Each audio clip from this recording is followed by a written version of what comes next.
কক্সবাজার সমুদ্র সৈকতে হাঁটছেন এক নারী। হঠাৎ করে পিছন থেকে এক যুবক এসে তাকে থামায়।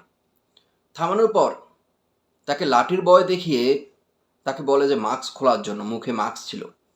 তখন সেখানে থাকা আরও এক নারী, যেই নারী ভিডিও করেছিলেন, সে তার মাস্কটি খুলে ফেলার চেষ্টা করে। এক পর্যায়ে তাকে লাঠির ভয় দেখিয়ে যে ছেলেটি তাকে থামায়, তার হাতে ছিল একটি লাঠি।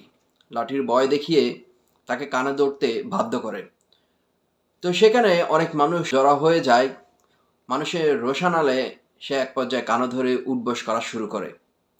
উঠবোসের এই সাধারণ জনতার মধ্যে আরও কয়েকজন সে কানে ধরা উঠবোসটাই গণনাও করছেন।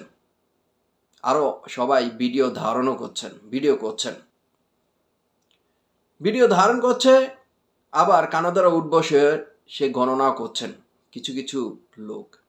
তো সেখানে লাঠি হাতে যে ব্যক্তিটি ছিলেন তার নাম হচ্ছে ফারুকুল ইসলাম। ভিডিওটা যখন সামাজিক যোগাযোগ মাধ্যমে ছেড়ে দেওয়া হয়, তখন সাথে সাথে সেই ভিডিওটি ভাইরাল হয়ে যাওয়ার পর কেউ কেউ বলছে এই নারীটি ওইসব কাজের সাথে জড়িত। ওইসব কাজকে আপনারা ভালো করে বোঝেন। ওইসব কাজের সাথে জড়িত, তার এটাই হওয়া প্রাপ্য ছিল। আর অনেকে বলছেন যে নারীর সাথে যে কাজ করেছে, নারীকে হেনস্থ করা হয়েছে। নেটিজেনেরা অনেকে ক্ষোভ প্রকাশ করেছেন।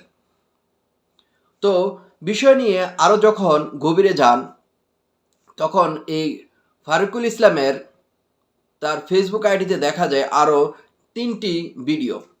একটি ভিডিওর মধ্যে একটি মেয়ে কক্সবাজার সমুদ্র সৈকতে যে চেয়ারগুলো আছে সেখানে বসে আছেন। হঠাৎ করে সেই লাঠি হাতে সেই ব্যক্তিটি লাঠি হাতে তাকে তাড়না দেয়, তাকে ঘির দিয়ে ধরার পর তাকে সেখানে হেনস্থার জিজ্ঞাসাবাদ করা হয়, এখানে কেন, তাকেও হেনস্থার শিকার হতে দেখা যায়। তো এক পর্যায়ে তাকে সেখান থেকে তাড়িয়ে দেয়। তৃতীয় ভিডিওতে দেখা যায় কিছু পুলিশ সংখ্যকের সাথে মিলিত হয়ে এই ছেলেটি সে আরেকটি নারীকে একটি রেস্টুরেন্টে নারীকে ভয় দেখাচ্ছেন। নারীটি ভীত প্রকাশ করে সে তার বারবার ক্ষমা চেয়ে মোবাইলটি চাচ্ছে তার, মোবাইলটি দিয়ে দিলে আমি এখান থেকে চলে যাবে, আমি আর আসবো না এখানে। তো সেখানে কিন্তু পুলিশ সদস্য ছিলেন, তো সে ব্যক্তিটিও সেখানে ছিলেন।